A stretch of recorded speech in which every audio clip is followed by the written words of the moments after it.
नरदास ठाकुर की जय, जय प्रभुपाद की जय। हरे Krishna. Hare Krishna. Manidhar Prabhu, are you there? Yes, Madhavi, I'm there. So let me. I was going to start the recording. 1 second. Yes, Madhavi. Can you hear me? Yes, Prabhuji, we can hear you. Please take over the call now. Okay. Yes. So Hare Krishna, dear devotees, the note pranam. Please accept my humble obeisances. All glories to Srila Prabhupada. I welcome you all to the Srimad Bhagavatam call this morning. Before that, I would like to read a quote by Srila Prabhupada. Srila Prabhupada says, "The great liberated souls and incarnations who appear from time to time in this material world are not actually coming back because they are never subject to material contamination or the laws of the material nature. For the purpose of delivering the fallen living entities, they come here temporarily and then go back when their business is finished. And this is all under the direct order of the Lord. So the appearance of the Lord or the great liberated souls in the material world is different from the appearance of the contaminated living entity who is forced to take birth in the material world due to his desire to lord it over the world." Hare Krishna. That's a very nice quote. Welcome again, dear devotees. May I know who will have joined the call today? Hare Krishna Prabhuji, Madhavi pranam to you and all the devotees on the call. Srila Prabhupada ki jai, Guru Maharaj ki jai. This is Rupini Padma Devidasi from Orlando, Florida. Hare Krishna Mataji, Dhanu Pradam. Please, humble obeisance to all glories to Srila Prabhupada. Thank you for joining the call.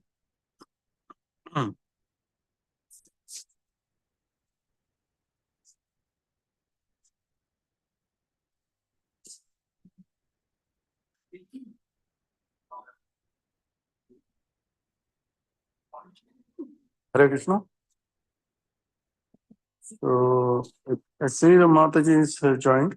So, dear devotees, today we are very fortunate. We have Her Grace Amruta Madhavi Mataji from India.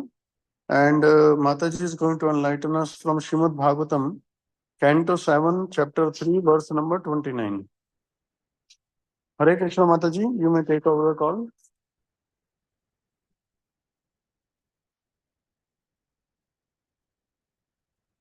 Hare Krishna Prabhu, please accept my humble obeisances. I was just getting my things ready. I'm so sorry. So, Yes. yes, just give me half a minute. I'll be ready. I have to get the stand for phone or else I'll be holding this. Just a minute. I'll be back. Yes, sure, ma'am.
Hare Krishna, dear devotees, please accept my humble obeisances. All glories to Srila Prabhupada. All glories to Sri Guru and Gauranga. Now, let us start the class with the prayers. Narayanam namaskritya naram chaiva narottamam devim saraswatim vyasam tato jayamudiraye nashtaprayeshu abhadreshu nityam bhagavata sevaya bhagavatyuttama shloke bhaktirbhavati naishtiki. Mom Vishnupada Vishnu Vishtai Bhutale Srimati Jatata Swami Namani Namaha Acharya Padanitai Papudayani Gaurapada Daya Nagar Ramadaya Namam Vishnupada Vishnu Vishtai Bhutale Srimati Bhaktivedanta Swami Namani Namaste Saraswati Devi Gauravani Pracharini Vishesha Shunyavadi Paschatya Deshatari Jai Shri Krishna Chaitanya Prabhu Nityananda Shri Advaita Gadadhara Shivasadi Gaurabhaktavinda Hare Krishna, Krishna Krishna, Hare Hare, Hare Rama, Rama Rama, Hare Ukam Karoti Vachalam Pangum Langayate Grim, Vitkripa Tamaham Bande, Shri Gurum Dinatarinam, Ramananda Madhavam, Shri Chaitanya Ishwaram. Okay, we're going to start 10 to 7, chapter 3, text 29. Actually, now Brahma is become enlivened after Hiranyakashipu's body has been enlivened by the blessings of Lord Brahma. So Hiranyakashipu is nicely glorifying Brahma. So actually, I was just referring to Bhagavad Subodhini, and in Subodhini, it teaches us the breakup. Actually, the breakup means from the 14th verse to 38th verse, Lord Brahma gives benedictions to Hiranyakashipu. But in this, from 14th verse to 20th verse, we are seeing how Brahma went to see Hiranyakashipu, and then we saw how Lord Brahma addresses Hiranyakashipu, and finally in the 21st verse he says, "I will give you all benedictions. Your audience with me will not go in vain." This is what Brahma says. So from 22nd verse to 25th verse, we have seen already Hiranyakashipu has got revived. Now, how Brahma enlivened Hiranyakashipu by sprinkling upon him divine water from his kamandalu. This is how Brahma has enlivened him in 22nd and 23rd verses. And in 24th and 25th verse, after being enlivened, naturally Hiranyakashipu is very pleased. So he was very pleased seeing Lord Brahma, and he falls flat on the ground. And rising up, he was overwhelmed by jubilation with tears in his eyes, hair standing on an end. He prayed in faltering voice. And what he prayed, that is explained from the verse 26 to 34. And we are in verse number 29. So 26th and 27th verse, he has prayed his obeisances. And now the 28th verse onwards, up to 33rd verse, Hiranyakashipu is praising Lord Brahma. And in the 28th verse, we have seen probably yesterday or in the previous class that how original personality within this universe is Brahma, Adya. You know, the word Adya is used for Brahma, that he is the original personality, and he is the seed of cosmos, he is the bija, the form of knowledge and realization, Jnana Vijnana Murtaye, and one who applies mind and realized intelligence in creating this cosmos. All this was seen in the previous session of yours. Now, today, what we are going to see is the further praise of Hiranyakashipu to Lord Brahma, and that is verse number 29 to 34. So, we will just go through it. 29th verse. Tvamishase jagatas tashtushascha pranena mukyena pati prajanam chittasya chittair mana indriyanam patir mahan bhuta gunashayeshaha. What does this mean? Translation: Your Lordship, being the origin of the life of this material world, is the master and controller of living entities, both moving and stationary, and you inspire their consciousness. You maintain the mind and acting and knowledge, acquiring senses, and therefore you are the great controller of all the material elements and their qualities, and you are the controller of all desires. Purport by Srila Prabhupada. Jai Srila Prabhupada. In this verse, it is clearly indicated that original source of everything is life. Brahma was instructed by Supreme Life Krishna. Krishna is the supreme living entity, Nityo Nityanam, Chetanas Chetananam. And Brahma is also a living entity. But the original source of Brahma is Krishna. Therefore, Krishna says in Bhagavad Gita 7th chapter 7th verse, Matta Parataram na Anyat Kinchit Asti Dhananjaya. O Arjuna, there is no truth superior to me. Krishna is the original source of Brahma. Who is the original source of this universe? Brahma is a representative of Krishna, and therefore all the qualities and activities of Krishna are also present in Lord Brahma. Actually, Prabhupada is trying to say that whatever glorification that Hiranyakashipu was giving to Lord Brahma, actually it belongs to Krishna. But since Krishna has created the original living entity Brahma, Brahma also is blessed with Krishna's qualities. And therefore, whatever Hiranyakashipu praised to Lord Brahma is also okay, because Brahma is also having those qualities which Krishna is having. And if we see the Acharya's commentary for these things, I would like to read also the Acharya's commentary. It is Canto 7, Vishnu Chakra Thakura, Canto 7, Chapter 3, Text 29.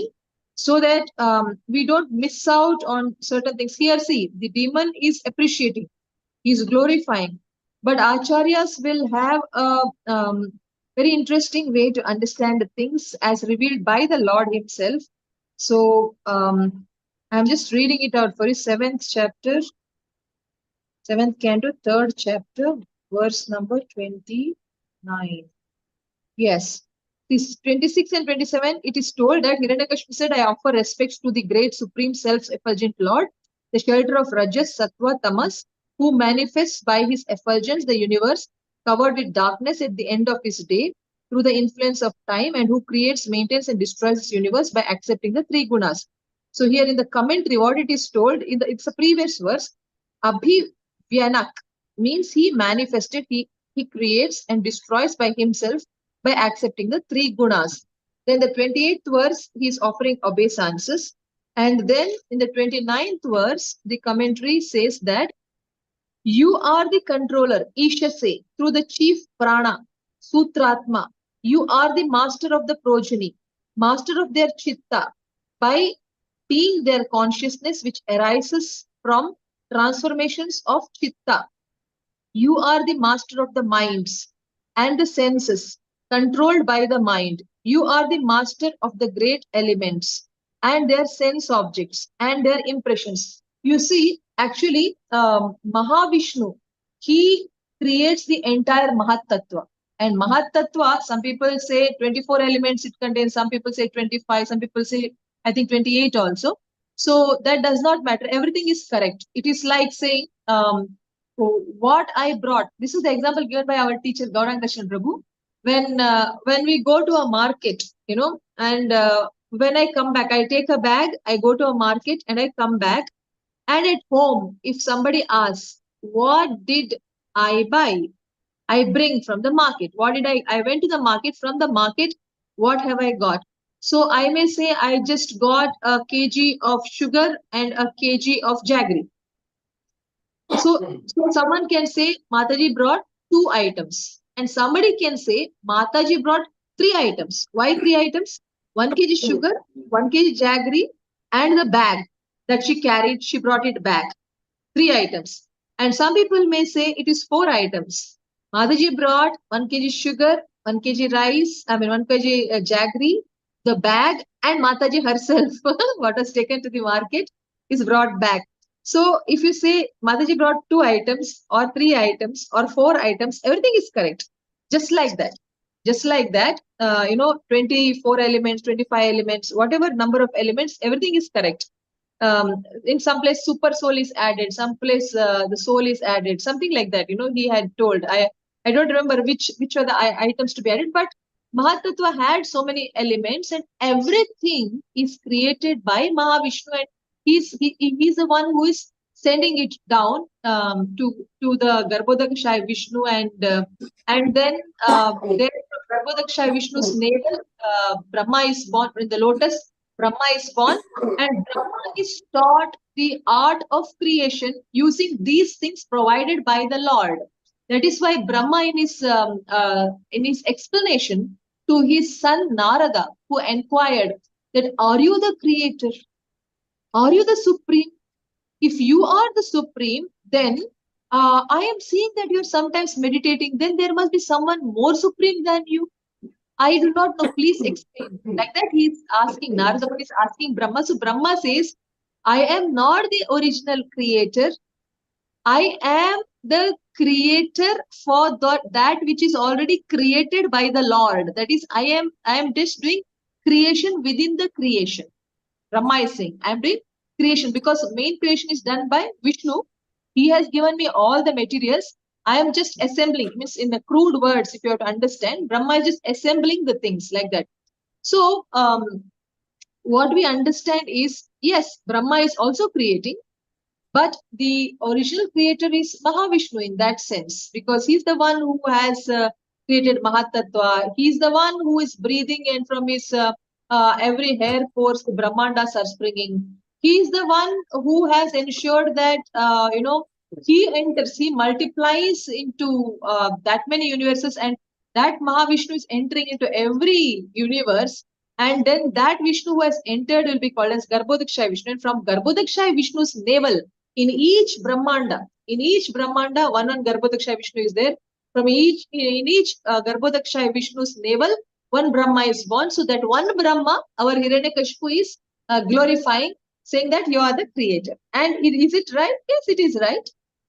But what is even more right is to also include the creator of Brahma.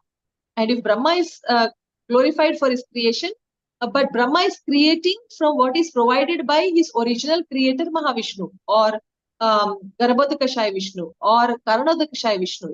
Karanodakashaya Vishnu has created and sent the materials in every universe, and Garbhodakashaya Vishnu, he is instructing Brahma also. So we can say Garbhodakashaya Vishnu or Karanodakashaya Vishnu. They are the main creators, and next level creator is Brahma. So whatever appreciation you give to Brahma, actually it is mainly belonging to Mahavishnu, and it also belongs to Brahma, because Brahma is also doing the creation. That's why Prabhupada has explained like that. Prabhupada is nicely glorifying Krishna as the origin of Brahma. And then finally he says Brahma is a representative of Krishna, and therefore all the qualities and activities of Krishna are also present in Lord Brahma. So that's the thing. Means devotees, we never leave out the main source. If a person is riding a bike, and we don't give credit only to the two hands that is riding, we say that person is riding the bike. So we give devotees, we look at the origin, and we glorify the most deserving along with his instruments, tadiya, paraphernalia. Here, Brahma is also one of the Guna avatars. Why Guna avatara? Mahavishnu, when he incarnates for his creation purpose, he incarnates in three, ways. That is as Guna avatars. One is that one is Brahma, Vishnu, and Maheshwara. Brahma, Vishnu, and Shiva. So three of them. So it is Brahma is also a Guna avatar of Vishnu, and therefore he deserves all the appreciation. But devotees, when we appreciate Brahma, we also appreciate the main source of that Guna avatara, which is Mahavishnu. I hope I am not sounding too technical. If you didn't understand, you can later ask me questions on that. So now we move to the next verse. Tvam sapta tantun vitanoshi tanva trayya chatur potraka vidyaya cha tvameka atmatmavatam anadir anantapara kavir antaratma. The text, Canto 7, Chapter 3, Text 30, translation by Srila Prabhupada. Jai Srila Prabhupada. My dear Lord, by your form as the Vedas personified and through knowledge relating to the activities of all the Yajnik Brahmanas, you spread the Vedic ritualistic ceremonies of the 7 kinds of sacrifices headed by Agnistoma. Indeed, you inspire the Yajnik Brahmanas to perform the rituals mentioned in the 3 Vedas. Being the Supreme Soul, the super soul of all living entities, you are beginningless, endless, and omniscient beyond the limits of time and space. Purport by Srila Prabhupada. Jai Srila Prabhupada. The Vedic ritualistic ceremonies, the knowledge thereof, and the person who agrees to perform them are inspired by the Supreme Soul. As confirmed in Bhagavad Gita, Matta Smritir Jnanam Apohanam Cha. From Lord come remembrance, knowledge, and forgetfulness. The Supreme Soul is situated in everyone's heart. Sarvasya Chaham Hridisannivishta Ishvara Sarva Bhutanam Pradeshi Arjuna Tishtati. 2 verses he is quoting here. And when one is advanced in Vedic knowledge, the super soul gives him directions. Acting as super soul, the Lord gives inspiration to a suitable person to perform Vedic ritualistic ceremonies. In this connection, 4 classes of priests known as Ritvik are required. They are mentioned as Hota, Advaryu, Brahma, Udgata. So now let us refer also to the 30th verse in Vishnu Chakravarti Thakura's commentary. That is 7th canto, 3rd chapter, 29, 30th verse. Yeah. Yeah, sorry, at that time what I read was a little different. The 29th verse, 27th canto, 3rd chapter, 29th verse, I was supposed to read this at that time. You are the controller, Ishasi, through the chief prana, Sutratma, you are the master of progeny, and you are the Chitta, by being their consciousness which arises from transformations of Chitta. You are the master of the minds and the senses controlled by the mind. You are the master of great elements and their sense objects and impressions. I think we read this only, correct? Then the 30th, now what we're reading is You Alone, commentary of 7th canto, 3rd chapter, 30th verse, commentary by Vishnu Chakravarti Thakura. You alone propagate the 7 parts of sacrifice such as Agnistoma by the Vedas and by knowledge of the activities understood by the 4 priests, Hota, Udgata, Advaryu and Brahma. You are the Jiva of all beings. You are the Antaryami of all beings. So here, Hiranyakashipu is glorifying Brahma to the most original position, which actually is given to Krishna. Krishna is the actual omniscient person. Krishna is the person who has no beginning and no end. Where do we know that? In Brahma Samhita, Anadir Adir Govinda, Sarva Karana Karanam. Now these glories which are given to Ishwaraha Parama Krishna, Satchid Ananda Vigraha. So this is given to not Ishwaraha Parama Brahma, it's Ishwara Parama Krishna. But our Hiranyakashipu is the enemy of Krishna or Vishnu. So obviously he wants to give his appreciation to Brahma alone. And yes, so Prabhupada is just explaining here that there are 4 kinds of Ritviks, 4 kinds of priests, and they are Hota, Advaryu, Brahma, and Udgata. And here he is explaining that acting the super soul, Lord gives inspiration to a suitable person to perform these ritualistic ceremonies. Means Prabhupada is saying that that even if somebody has to do Vedic sacrifices, then Krishna or Vishnu has to inspire in the hearts as Paramatma. Actually, I heard from His Holiness Radha Govind Maharaj, when he was telling a Leela from Krishna's babyhood pastimes, he told that little Krishna and little Balaram, when they were small children, they would see the calves and they will crawl and go and hold the calves' tails. And these calves, as the air enters their ears, they will just, even now you can see, if there are baby calves of the cows, when the air enters, they start jumping and running and things like that. And so this little Balaram and little Krishna would hold their tails. And as they run, this little Krishna and Balaram would get dragged. And it was fun for them. Actually, it was fun for, it was Balalila of Krishna Balaram. It was fun for them, but at the same time, they would also do the drama of crying, as if in fear, as if that, Krishna only is holding the tail. And if he just leaves the tail, then he won't be dragged by the calf. But he, being small child, he does not know that he has to release his hand. And so he's holding on to the tail. Actually, it exact same thing happened here. One of my relatives, baby, not even 1 year old, 10 months old, he's just able to walk, barely walk.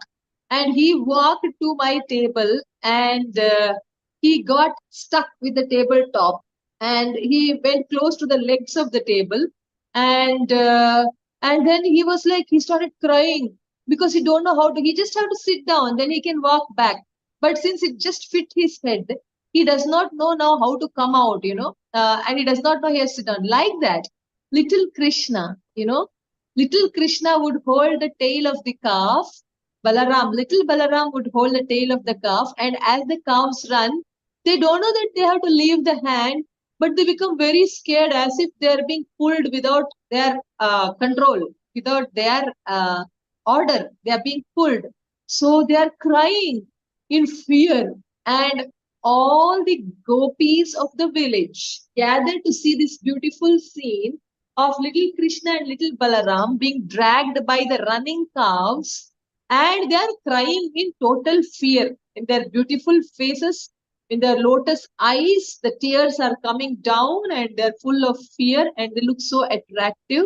And these gopis start laughing and they run and they open the fingers of the hands of Krishna and Balaram, and then they are getting dragged. Leela gets stopped.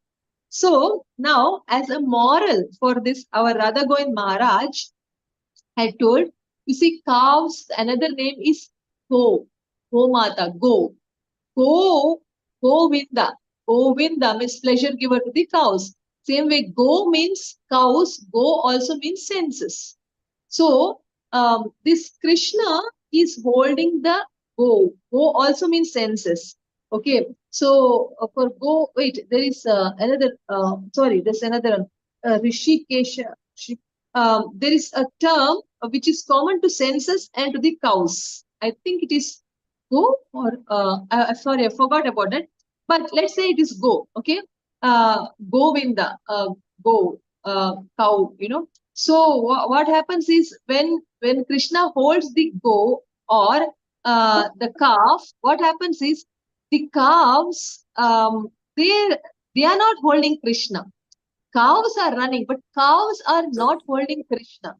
Krishna is holding the calf tail. Same way, our go or our indriya or our senses, the same term, like how Krishna is holding the tail of a calf, he is holding the tongue of ours. Tongue is a small tail in our mouth for all of us. So Krishna is holding our tongue and he is vibrating the tongue to chant the holy name. He is vibrating the tongue to speak Srimad Bhagvatam, like that. And he is sitting in the ears and activating to hear Srimad Bhagavatam. So what we should do is, I think somebody has not muted themselves. We can barely hear the voice of someone. You can mute yourself. Yes. So, Krishna, just like how he holds the tail of the cows, it is Krishna who is holding our tongue, Krishna who is entering our mind, Krishna who is entering our ears, Krishna who is vibrating our tongues and making us chant the holy name. He's making us hear about the holy name. He's making us read about the Srimad Bhagavatam, about Krishna. He's making us hear about Srimad Bhagavatam, about Krishna. So it is he who is holding. Like he was the one who was holding the calves. Like that, he is the one who is holding all devotees' senses. So if you guys, I can hear somebody speaking. You have not muted yourself. I can hear somebody speaking. Yeah, let me Krishna? mute Madhavi then. 1 minute. Yes. You can mute. Hare Krishna. Yes. Host, Yes. host can only mute host. Hare Krishna. Yeah, I am muted. Thank you. Yes. So what I was telling you was like how Krishna is holding the tail of the cows. It is Krishna who is holding our senses and he's boarding into our senses. He's boarding into our hearts. We have like just the cows are not capable of holding Krishna and dragging Krishna. None of our material senses are capable of holding Krishna in our heart. Through our ears, we cannot take Krishna. Through our tongue, we cannot chant holy names. But it is Krishna. When we desire to chant, it is Krishna who is uploading himself onto our tongues. He's Krishna himself who is uploading into our ears. And if we are more serious, he goes down into the heart. And in the heart, he gets downloaded. So it is Krishna who is doing all this. And therefore, this topic here, 30th verse, I was reading that Lord gives. Therefore, Prabhupada one is saying, now we can understand, with this understanding, you can understand Prabhupada's this sentence. Acting as super soul, Lord gives inspiration to a suitable person to perform the Vedic ritualistic ceremonies. So, to perform Vedic ritualistic ceremonies, somebody is performing means it's not they who is doing it. It is that the Paramatma in their hearts inspiring them. So it is Krishna who is, who is pushing the qualified soul to do some Vedic sacrifice. It's Krishna who is pushing in all these devotees' hearts to chant the holy name, to hear about the holy name, to attend Bhagavatam class, to read Bhagavatam, to speak Bhagavatam. It is Krishna who is inspiring, sitting as super soul. This part, if we know, we will never become proud about our japa, about our sadhana or anything. We will be able to stay humble because we and our senses have no capacity to hold Krishna. This is what His Holiness Radha Govind Maharaj has told in one of the lectures where he's speaking Bala Leela. It is available in audio.iscondesiretory.info. In that folder, in Radha, His Holiness Radha Govind Swami Maharaj's folders, in one of the Krishna Leela, you will get to hear this particular pastime, where Maharaj says clearly, it is Krishna holding the tail of the calf. Same way, it is Krishna holding our senses. So, if we're doing anything spiritual, it is Krishna who is the one who is making us, who is empowering us to do the activity. Same like that, here Prabhupada is saying that it was Krishna in the heart as super soul is prompting the qualified souls to do Vedic sacrifice, and therefore they are doing it. Nobody who is doing Vedic sacrifice, he can be very proud saying, I am doing so much Vedic sacrifices daily. No, it is not I am doing, it is Paramatma in the heart is inspiring, so the person is able to do. So if we have this understanding, then we can stay humble to that extent. So then here, this purport is mainly speaking about Vedic ritualistic ceremonies. And see, Prabhupada in the first sentence also, it says Vedic ritualistic ceremonies, the knowledge thereof, and the person who agrees to perform them are inspired by Supreme Soul. See, so if they are inspired by Supreme Soul, we devotees who are practicing Krishna consciousness are also inspired by Krishna. He's the one who is inspiring us. He's the one who is giving energy in our senses. He's activating our senses to do devotional service. And he's the one who is sending our spiritual master to us. It's always told that Guru Krishna Prasade Paye Bhakti Lata Bija. By Krishna's mercy we get Guru, by Guru's mercy we get Krishna. And through their mercy we get Bhakti Lata Bija, the holy name. So therefore, we can never become proud, because everything is mercy. And one more thing which was told to me in the past, and now it's coming as a part of my Srimad Bhagavatam studies in my Bhagavatam class, Bhakti Vaibhava class, that is the mercy. Suppose sometimes devotees, after practicing for some time, when we start preaching to others, we may think that I could make so many devotees. I could bring them to the point of chanting holy name, or I could bring them to the point of taking initiation. Then this is our illusion. It's the biggest illusion to think like that, because I was told when the beginning of my marriage with devotees, I used to beg, saying that please bless so that my husband may become devotee. Please bless so that my husband may become devotee. And one of the senior Mataji in Mayapur, she told me, through you, the mercy is going to flow and to your husband's devotional life through you. And then when I was about to take initiation, I told Guru Maharaj, please bless that today I don't want initiation. I want to come along with my husband, and I want we both to come and beg at your lotus feet and ask for Diksha. Please bless that day will come. So we both will take together. So he said that if you take initiation today, now your husband has told you to take initiation. So if you don't take, you will be hurting his ego. So now if you take initiation, then the mercy is going to flow through you to your husband. He told like that. Versus, so I was thinking, okay, so that means it's not, I won't be able to do it. I mean, some mercy is flowing through me, just passing through me, and he's going to be converted. I was thinking like that.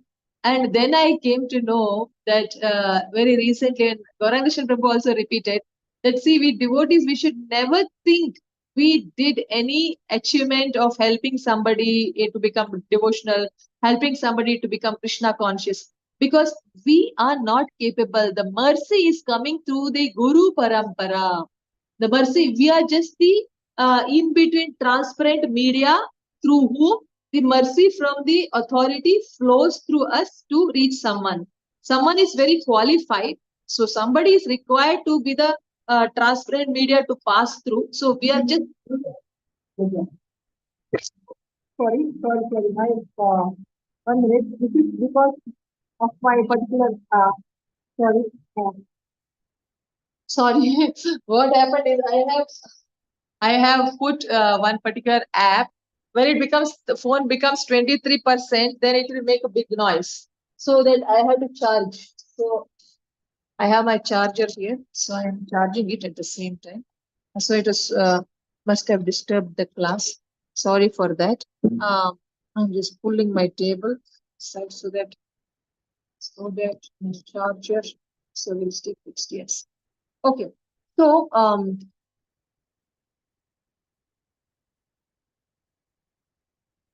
so we should never be proud, thinking that I am preaching, and because of my preaching, they are transforming.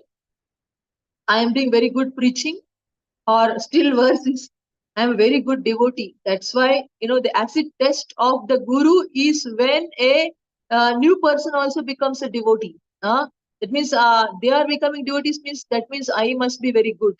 So this kind of illusion, we should not have, because we are just the media for transmitting the mercy coming from the Guru Parampara and coming from Krishna. Actually, the mercy is coming from Krishna through the Guru Parampara, and it passes through us to someone else. So there is no scope for us to become proud. That's why now here we were. So that is why this particular purport is saying that the Vedic ritualistic ceremonies, the knowledge thereof, the person who agrees to perform them are inspired by the Supreme Soul. Means we all are getting inspired because the mercy is coming to us. Same way through us also the mercy flows, but we are not the cause. If we know that we are not the cause, we are just the media for transmitting the mercy of Guru Parampara. Through us it flows to the most qualified person. The person there is qualified. The person who is sending mercy is also pure devotee. And we are just in between instruments. And to be an instrument should not be a matter of pride. So if we are aware of this much, then that's what I see as the essence. This much only I can understand about this. Then the 7th canto, 3rd chapter, 31st verse. What's the time now? Time is 5:40. Reaching. So I think we should stop at this, but okay, I will do one verse, 31st verse. Tvameva kalo nimisho jananam ayurlavadi avayav avay avayavai chinoshi kutastha atma parameshya jo mahams tvam jiva lokasya cha jiva atma. Canto 7, chapter 3, text 31, translation by Srila Prabhupada. O my Lord, your Lordship is eternally awake, seeing everything that happens. As eternal time, you reduce the duration of life for all living entities through your different parts, such as moments, seconds, minutes, hours. Nonetheless, you are unchanged, resting in one place as the Super Soul, Witness, and the Supreme Lord, the birthless, all-pervading controller, who is the cause of life for all living entities. Purport by Srila Prabhupada. In this verse, the word Kutastha is very important. Although the Supreme Personality of Godhead is situated everywhere, he is central, unchanging point. Ishvara Sarva Bhutanam Hrideshe Arjuna Tishtati. The Lord is situated in the core of everyone's heart. As indicated in the Upanishads by the word Ekatvam, although there are millions and millions of living entities, Lord is situated as the super soul in every one of them. He is one in many. As stated in Brahma Samhita, Advaitam Achyutam Anadim Ananta Rupam. He has many forms, yet they are Advaita, one and unchanging. Since the Lord is all-pervading, he is also situated in eternal time. The living entities are described as part and parcels of the Lord because he is the life and soul of all living entities. Being situated within the hearts as the Antaryami, as enunciated by the philosophy of inconceivable oneness and difference, since the living entities are part of God, they are one in quality with the Lord, yet they are different from him. The super soul who inspires all living entities to act is one and changeless. There are varieties of subjects, objects, and activities, yet the Lord is one. So it's all about the Lord, this particular verse, as Prabhupada is explaining. So you see here, Hiranyakashipu is saying, "Oh Lordship, you're eternally awake, seeing everything that happens. Eternal time, you reduce the duration of life." So again, Hiranyakashipu is glorifying Brahma as supreme, but actually these glorifications actually is belonging to Krishna. Like how I told that if somebody is becoming a devotee through us, then we should know they are becoming devotee through us, not by us. We become just a transparent media, and we are actually nothing, and we just are in between. So similarly, because the main everything, all mercy is coming from the Lord. Same way here, this particular verse explaining that Lord is the origin. He is the central point. He is the main. From him only everything comes. And in fact, all of us who have already come are also Lord's tiny part and parcels. And if you see, since we being his part and parcel, we are same like him and yet not same like him. That is what is Achintya Bheda Abheda Tattva. Bheda means we are saying Lord and we are different. Abheda means we are saying Lord and we are one.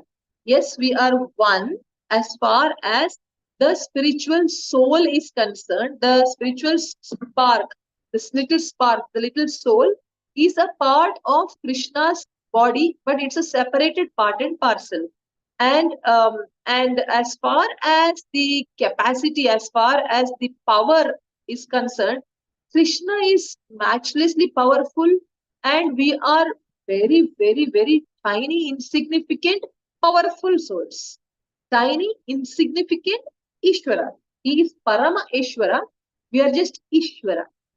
We are Brahman, and he is Parabrahman. We are Atman, he is Paramatma. Like that, So because we have his qualities, We are same like him. But in quantity, as far as power is concerned, he is supreme, and we are very, very tiny supreme. Means he has he is what say Swarat, he's Swarat, as we learned in Srimad Bhagvatam, first canto, first chapter, first verse. Janmadhyasya yatonmayad itarataschaarteshvabhijna Swarat. He's Abhijna and he's Swarat. Abhijna means he's knower of everything, and Swarat means he's fully independent. So are we knower of everything? We are knowers of our body to a small extent. Are we independent? We are independent to a small extent, just like a calf that is tied by a rope.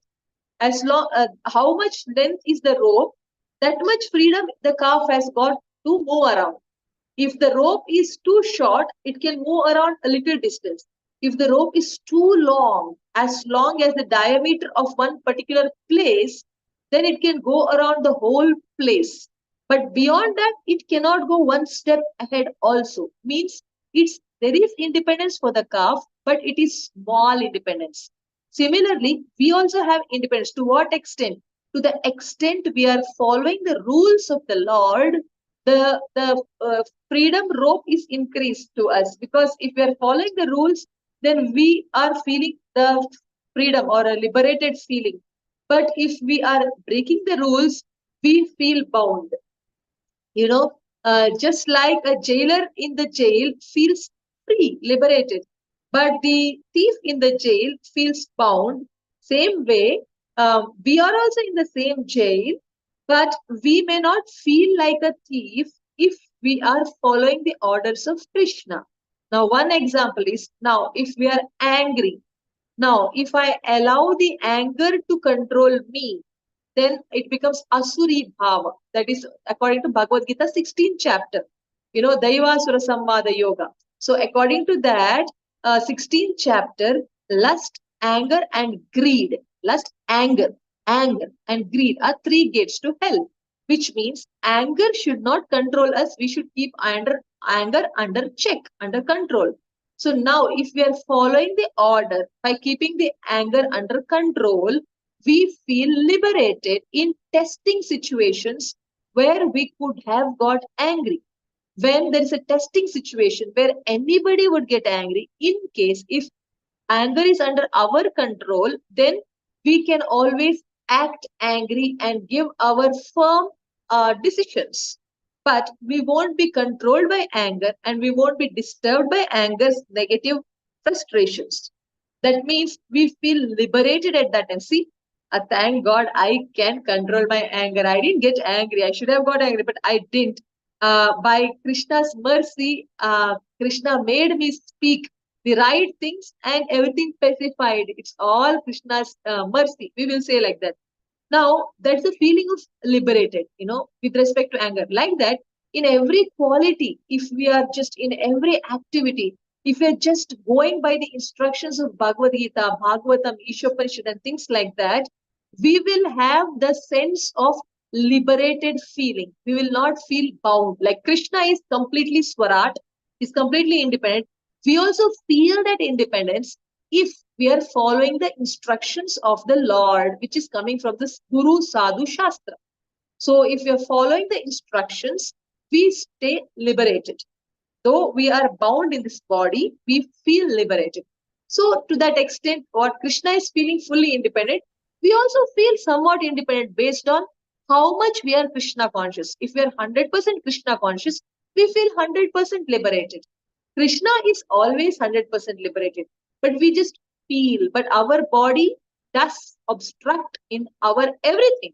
In our sadhana, very severe cold and headache is enough to bring down our sadhana. We may want to sleep more, so our quantity sadhana may come down. But Krishna is not like that. He is not bound by any material modes.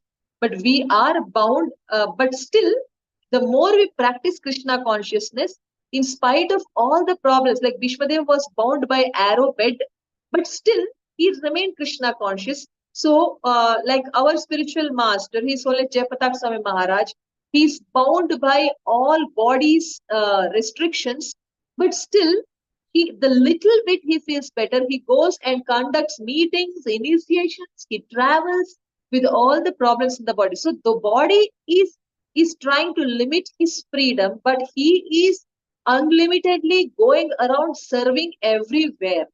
He's traveling to places, and after he fell sick, his traveling increased 10 times more. After he fell sick, his initiations count increased 10 times more than before. So this is what is, the freedom of a devotee.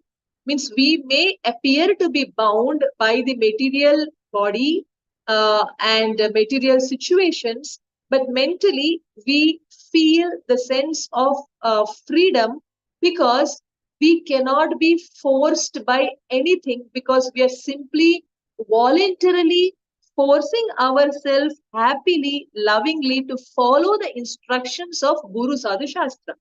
When we ourselves restrict ourselves to do only things what is told to us, when we ourselves order ourselves, and when we ourselves are convinced that I should just follow Guru Sadhu Shastra, then we are completely free from the tortures of the three modes of nature. We have that sense of freedom.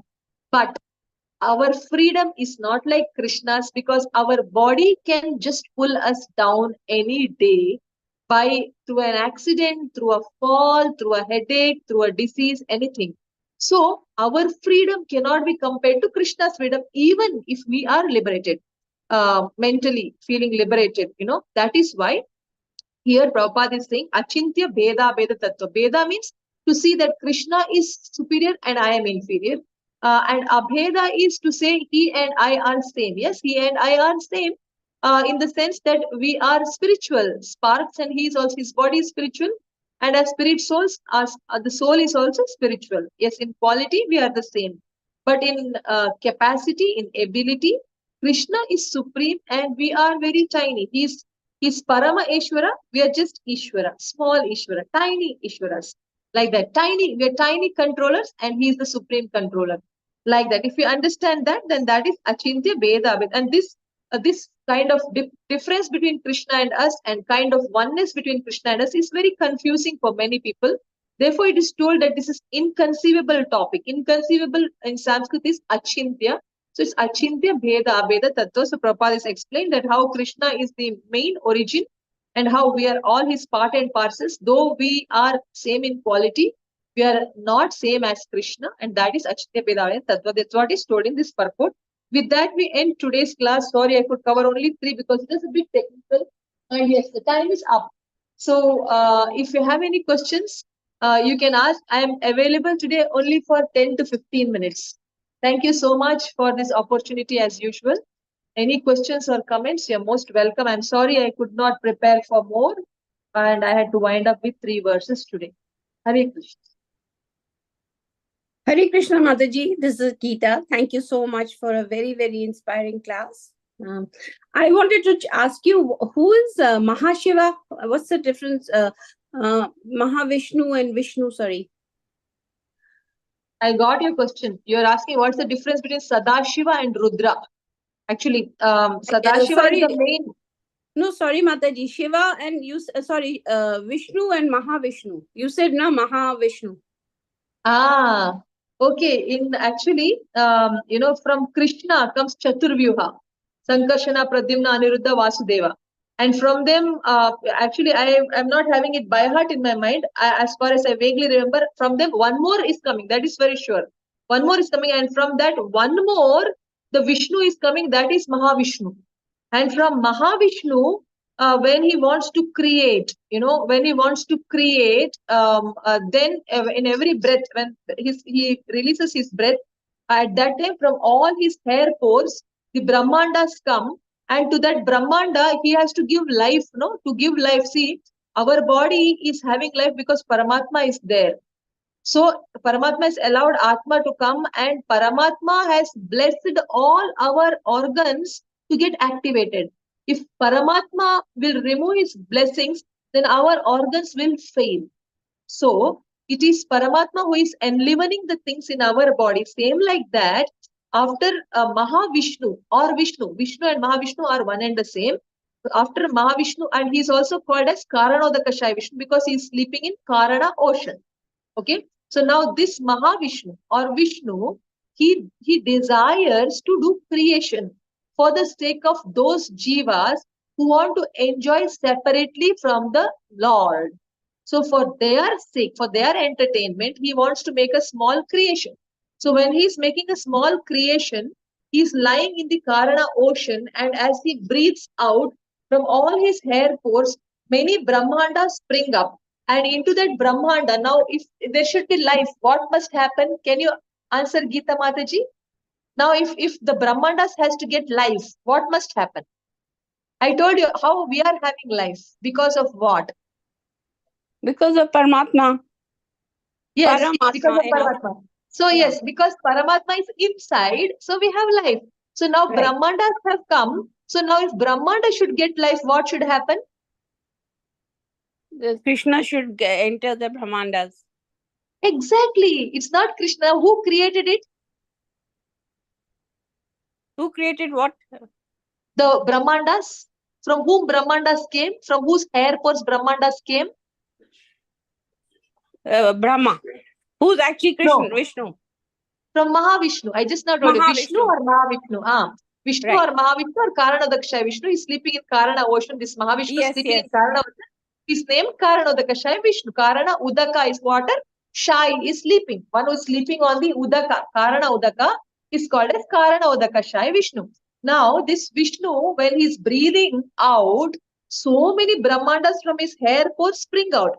But once it springs out, if it should get life, you just now told me, then this Mahavishnu should enter. This Vishnu has to enter. So this Mahavishnu enters into each of the Brahmanda to give life. So that Vishnu, when he enters, he becomes the Paramatma for the Brahmanda. Now that Paramatma was entered means when this Vishnu multiplies thousands of times, as many times Brahmanda are there, that many times he multiplies, and then he enters, like how Krishna multiplies in Ras Leela. It's same Right. Krishna, but he multiplies. For every one Gopi, one Krishna. Like that, for every one Brahmanda, one Mahavishnu enters. And when he enters that particular Brahmanda, that entered Vishnu is getting another name. Just like Krishna, when he breaks the pillar and comes in the lion form and half lion, half man form, he is not called Krishna, he's called Narasimha. Krishna only Right. comes like that. Same like that, this Mahavishnu, when he enters into the Brahmanda, he is called as Garbha Udaka Shai Vishnu. Means Udaka is water, Shai is sleeping. There's a Garbha ocean. In that, this Vishnu goes and sleeps. Means from his perspiration only that ocean is formed. When Mahavishnu multiplies and he enters into that Brahmanda, and then he creates his own ocean. And so that is called as Garbhodaka ocean. So since he's sleeping on Garbhodaka ocean, his name, because of that particular Leela of sleeping on that, he is called Garbhodakashai Vishnu. So now, is he same or is he different? He is same, but he is given a different name. Like how Narayana and Narasimha and Rama, they're same, but they're given different name for the Leela they're doing. Like that only. From Mahavishnu comes this Garbhodakashai Vishnu. And so from Garbhodakashai Vishnu's navel, one lotus is born. In the lotus, Brahma is born. Like that way the story goes. So your question was, what is the difference between Mahavishnu and Garbhodakashaya Vishnu? If that is the question, then this is the difference. I mean, they're not different actually. It's Mahavishnu only coming, but he's named as Garbhodakashaya Vishnu. And so there are three levels of Vishnus. Um, one is the Mahavishnu who is sleeping in Karana ocean and who is sitting and creating from there. So that Vishnu multiplies into thousands of Brahmandas. As many Brahmandas are there, that much he copies himself. He multiplies and he enters into each Brahmanda. And in each Brahmanda, there is one Garbhodakashaya Vishnu. And he's like the Paramatma. Not like, he is the Paramatma for that Brahmanda, without which Brahmanda is lifeless. After he enters, then when Brahma is born and then Brahma is told how to create, then Brahma creates. And when he creates, this Garbhodakashaya Vishnu again multiplies into each and every atom creation of Brahmas. Forget about one living entity. You and I are one living entities. In our body, there are so many atoms. In every atom that Garbhodakshaya Vishnu has entered. In our heart, Garbhodakshaya Vishnu has entered. And that who entered into our hearts, he is now called as Kshirodakashaya Vishnu. He's not called Garbhodakshaya Vishnu. So the Paramatma that is in our heart is Kshirodakashaya Vishnu. So that's why he has 4 hands. All these Vishnus have four hands. But they are in the hand, na Shankha Chakra Gada Padma, they are held in different orders. If one is holding Shankha and Chakra in the left side and Gada and Padma in the right, he is having one name. One who is having the same things in the left and interchanged order, then he's having another name. And I do not know those names and the orders. So it's just that much difference that they are all different Vishnus and they have all their own planets. In Vaikuntha, there are different planets. There's one planet of Narsimhadev, there's one planet of Varahadev, one planet of Kurmadev, and one planet of Vamanadev, one planet of Kapila Dev, one planet of Dattatreya. Like that, for everybody, there is a different planet. That's why the Kapila's mother, Devavati, she's going back to Kapila's planet. And there she's going to eternally worship him, like that.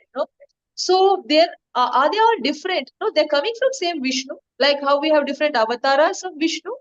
They're coming from same Mahavishnu, but they are same also, like that. As far as the activities they do are concerned, they're different for each different name. It is different. The leelas that they do are totally different, and each Vishnu is taking his form to do particular leela where it is required, whatever is required to fulfill that. Like Narsimhadev came to fulfill the leela of protecting Prahlad Maharaj. That's it, finished, his portion over. But Rama came to annihilate so many demons. Krishna came to annihilate so many demons and to establish Dharma also. Like that, each one is coming down with a purpose. Mahavishnu, sorry, I by mistake pulled the wire that is passing through my neck. So sorry for that. Yes, I just turned the angle. Then it should better. Yes, Yeah, thank you, ma'am. Yeah, thank you very much, Mataji. So, Lord Vishnu is basically the creator and sustainer. So, what is the connection as a destroyer? Because we know Lord Shiva is the destroyer. So, has Lord Vishnu also got any role in that? Yeah, actually, Lord Vishnu is providing materials for creation, and he's assigning the assembling work. So it's like if you want to construct a house, then from where you get the resource, you're not creating the mud, you're not creating the iron. That is provided by Mother Earth. What your people are doing is they're just assembling the things, mixing the things, and they're bringing up beautiful forms. And Brahma explains like that. He says that I just take what is offered by the Lord and I just recreate. Means he's just into assembling and assigning everybody their bodies, their conscious, their mind, intelligence, everything according to each one's karma. Brahma is in charge of assigning, but the souls are all coming. Souls, then their bodies, all the raw materials are coming from Vishnu. So now who is doing the creation? The creation credit is going to Brahma because he's the one who is finally. See now, the iron is there, the rocks are there, but we cannot give credit to Mother Earth saying that Mother Earth has constructed our house. We give credit to the engineer who has just arranged the things in order and given it a shape. We give credit to the engineer who did it, but from where it came, nobody talks about. Same way, so this construction is done by the engineer, though everything is provided by Mother Earth. Like that, everything required for creation is provided by Mahavishnu. But since the assembling is done by Brahma, everybody is, is told that as a Guna Avatara, Brahma is in charge of creation, and Vishnu, what is he doing? He's just overseeing things, and he's there any problem, you run to Vishnu and he's there to maintain you. So when we have problem, we have to actually run to Vishnu because he's in charge of maintenance. Srishti, Sthiti, Laya. Sthiti is done by Vishnu. Srishti is done by Brahma. and Laya. At the end, the destruction is the Pralaya that is done through Rudra or Shiva. So each one have their roles. One is into creation, one is into destruction, and one is into maintenance. But they are all doing it under the order of Supreme Lord Vishnu. They're not doing it on their own. And Shiva is always in meditation of Lord Vishnu or Krishna, and he says that to his wife when she's asking, whom are you thinking? He says that I am meditating on Lord Vishnu. And Brahma also is saying that I am meditating on Lord Vishnu. When Narada is asking, whom are you meditating on? So all these people are, but Vishnu is not seen meditating on Brahma or on Shiva. And whenever there is a problem for Shiva, he runs to Vishnu. Whenever there's a problem for Brahma, he runs to Vishnu. But Vishnu never had any problems, and Vishnu didn't have to run to Shiva or Brahma. That is the difference between all three of them, Mataji. I hope But it is clear. yes, thank you, Mataji. But we do see Lord Rama is always praying to Lord Shiva, like what in Ramayana we see all that, no? But that's Yes, like how gopis are doing the worship of Mother Katyayani, because Krishna always says, I am in the heart of my devotees and my devotees are in my heart. And Krishna says, Yatra Gayanti Mad Bhakta Tatra Tishtami Narada, means I stay where my devotees chant my names. So at times it was also seen Chaitanya Mahaprabhu was calling out the names of gopis because he was in the mood of the Krishna, where he's calling out gopis' names. So he was calling. Now that does not mean he's worshipping the gopis. And also when Rama comes and Krishna comes, they never declared that they are God. And even in Krishna's time, who Mother Yashoda was worshipping? no. You know who the gopis were worshipping? Because they never thought Krishna is God. They were worshipping Lord Ram, Vishnu, like that. Right. So same way, Rama is worshipping Vishnu, Shiva. And also, what Krishna has told when he asked Mother Durga to take birth in Mother Yashoda's house, you take birth there, and I take birth in Vasudeva's house, and then we will get exchanged. I will be brought here, will be taken there. And then she agrees. So he becomes very pleased. Krishna is so easily pleased by any devotees, any little endeavor, that he blesses her. It's there in Bhagavatam. He blesses her saying, I am so pleased with you. So may you become more famous than me. May you become more worshipped than me. That's why everybody are worshipping Durga more. And why? Because and Krishna will not mind worshipping Durga just to make people respect. The Devata. Same way, Lord Rama has simply done some meditation on Lord Shiva. That does not mean that he's praying. Yes, you will get a doubt. See, like how Lord Rama is simply meditating, maybe Shiva is also simply meditating on Vishnu. How do we know? So for that, there are many leelas. Actually, Radhesham Prabhu has written, whenever there were problems, like Lord Shiva always used to run to Lord Vishnu or Lord Krishna, like that, But and when there was a war between Krishna and Shiva, that time Krishna only wins, not Shiva. And when Krishna became Mohini and he was described, I think, by Durga Devi to Shiva, he said, I want to see you, I want to see you. And then when he showed his form, then Shiva cannot control his attraction to Mohini and he starts running behind Mohini actually. And, things like that, that Leela is that you can only go through that Leela. So I do not want to describe more details on that for two reasons. One is I don't want to speak that Leela now. And another thing is the details I may not be very clear. So I do not want to present something not so accurately, but I know that is where actually Lord Shiva is, may sometimes get attracted to Mohini. Though he knows it is Krishna, still he got attracted. But Krishna is always known as his 6 opulence are there. All renunciation. That title is given only to Krishna, Bhagavan. Bhagavan means all fame, all beauty, all strength, all knowledge, all renunciation, and all something, strength, beauty, brain, knowledge, brain, strength, renunciation, and one more thing is that I forgot.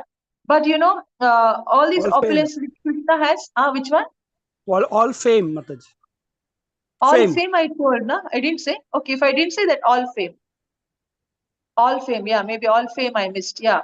So you see, these 6 opulences which Krishna has, that it is not told for Shiva, Lord Shiva, because Shiva is not having that all renunciation. He saw Mohini and he got attracted to Mohini.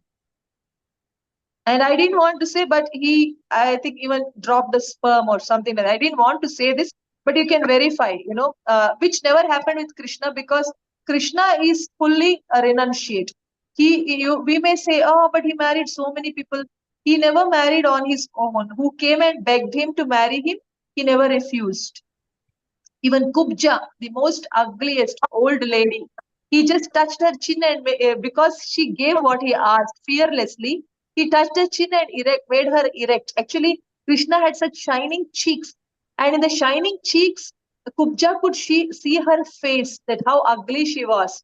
She could see in his face, But when he asked for, give me little fragrant sandalwood paste which you are having, will you give me?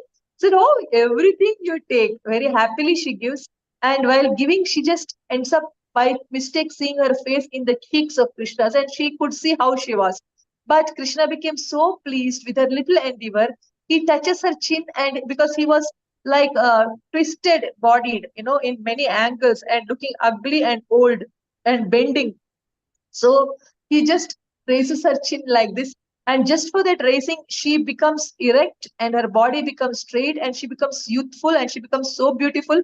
Again, she gets to see her reflection in the cheeks of Krishna's, and she gets to know how beautiful she became. And then she says, I want to, meet you in private. I want to serve you. Means like a society girl. She wanted to see that's her desire. And Krishna does not say no to her. That's all his compassion. But he just goes and he just relaxes there.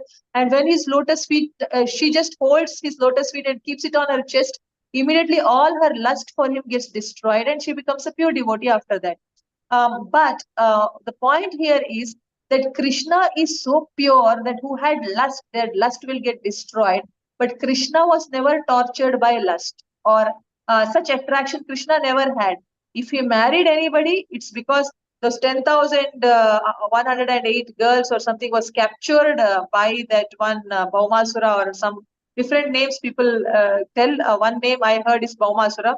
And so I think he was the son of Mother Earth, but he was an Asura, unfortunately. So he had looted all the girls, unmarried girls, married women, God knows. So many ladies he had kidnapped and he was abusing them. So now they could not consider themselves pure to marry someone. So they were praying that we want to get rid of this person. We want to be free from his torture. So because of their prayer, Krishna comes and he kills that demon and he releases them. And as soon as they are released, these 10,108, 10,000 girls, not 108, 10,000 girls, they just, they've just begged Krishna, now you have freed us. But now who will give us shelter? Now our fathers won't accept us.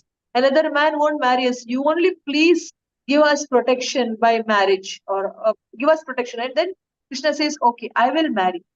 And not only does he marry, but he gives them so much respect, and respectfully he places everyone in the form of a position of a queen and provides them all nice palaces, very, very opulent palace. Each one gets one palace, plus with each one, Krishna lives individually 24 hours with each of those abused women who begged Krishna. Just because they begged, he never refused.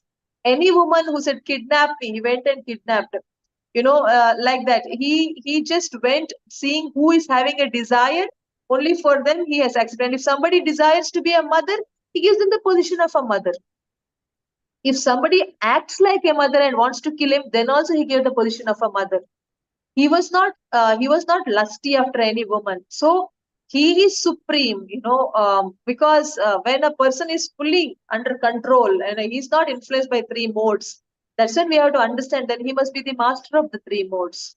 But Lord Shiva was not like that. He got attracted to Mohini.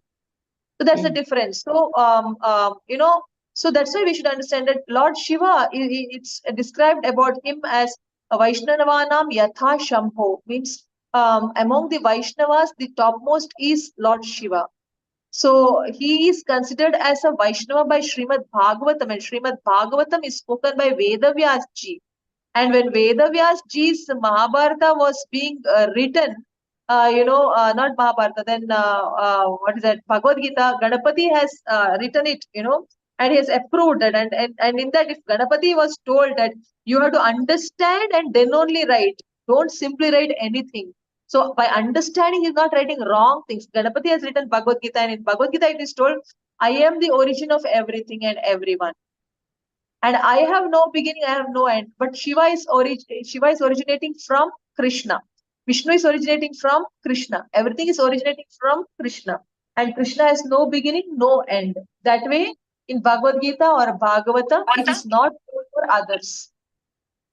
Excuse me, Mataji, you said Vishnu is emanating from Krishna, or maybe you meant Brahma?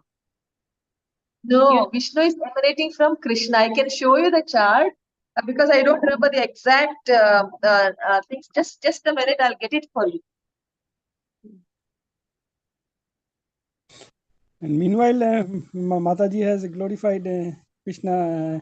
But your question, Mataji, about Lord Rama's worship of Lord Shiva. So Lord Ram came as a Maryada Purushottam. Yeah. So because to show us how to lead the path of Varnashrama Dharma. So he perfectly did everything, and he did not display all his godly opulences. He is Supreme Personality of Godhead, but he did not display. So by his desire, one flicker of a desire in his mind, he could have killed that Ravana. But why did you have to appear in this mortal world, go through so many austerities in the Vanvas and the exile, and go to South India, and then assemble the Banar Sena and make the Setu, Ram Setu, and go there. Why all this thing? Because to show us that what observance of Dharma is supposed to be. So that's why he is the Maryada Purushottam, contrary to Krishna Purna Purushottam or Lila Purushottam. So Purna Purushottam. So as part of that Maryada Purushottam role, his job also was to direct everybody. So the society consists not only of Vaishnavas, not only of people or devotees of Vishnu or Krishna, but there are many people who are in purification, whose purification is not sufficient. So they are in lower modes of material nature. So even Satoguna is a lower mode, right? I mean, it's a golden chain, right? Right. So Satoguna, Rajoguna, Tamaguna, so people are there. So for all of them, they should look up to Lord Ram for guidance in the Varnashrama Dharma observance. So to them, Lord, and for them, he did the worship of Lord Shiva to cross this ocean. I don't know exactly because Lord Shiva is the controller of Mahamaya, and Mahamaya is the Devi, right? We are in the Devi Dham, right? There is the Devi Dham, then there is the Mahesh Dham, and there is the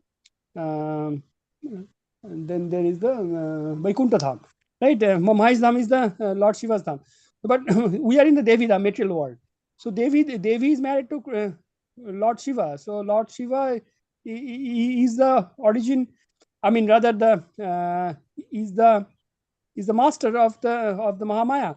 So accordingly, he did that worship. Another reason is that I'm forgetting, but basically, it is to fulfill his to partly fulfill, of course, his role as a purpose of his avatar as Maryada Purushottam, to teach everybody, not only the devotees, because the devotees, for the devotees, Lord Krishna came to please the devotees in whichever way. In Ras Leela, the gopis were there, and they left their husbands and children and then went. That is devotee, that is Krishna.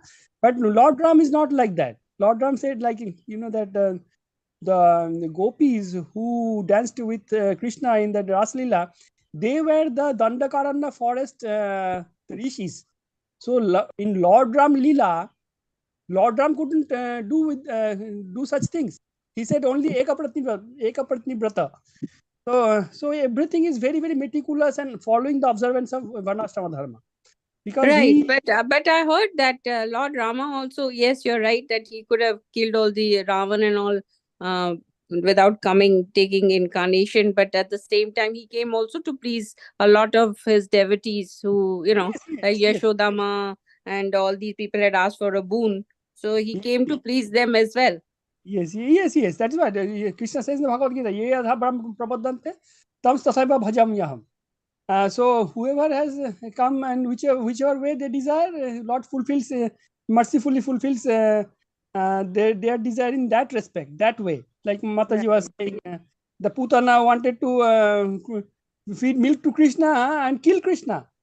Kill Krishna, but in the form of a mother. So accordingly, she got mother designation, mother role, mother swarup in the Goloka. So this is mercy. But yes, yes.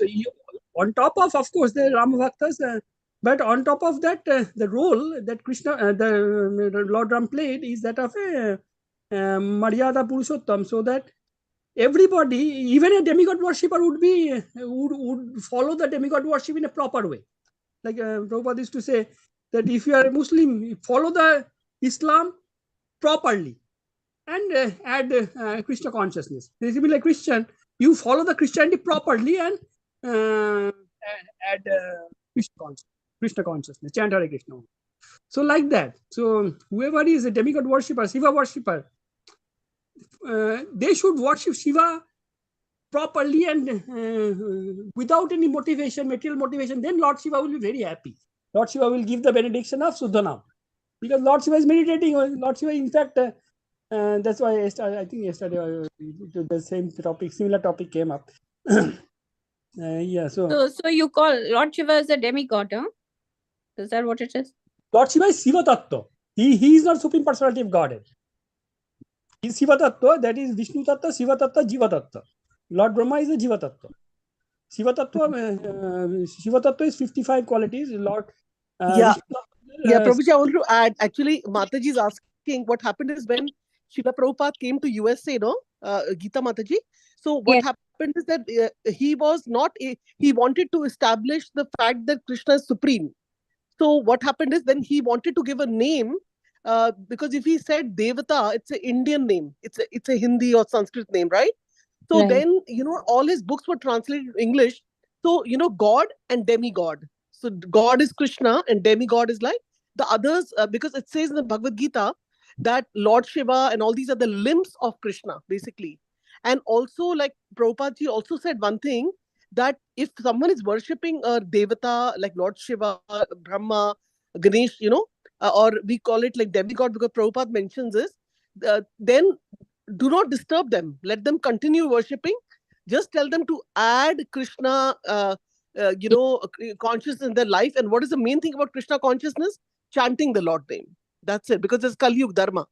So that was added. So even Srila Prabhupada supported that. And I think Lord Ram, like the question you asked, is an example, because Lord Ram is, even if, he's bowing down or, whatever he prayers he's offering, to him, that is an example to all of us that how, everyone stays in harmony with each other.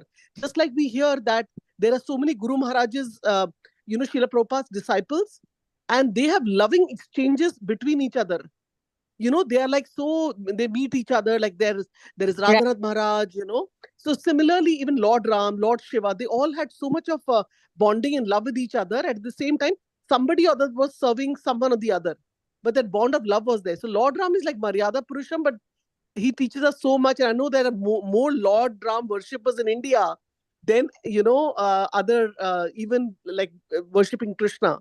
So I just wanted to mention that, but I don't know where Mataji is. Mataji has gone to get something. Mataji, where are you? We're missing you. I just Hari- went to get his book.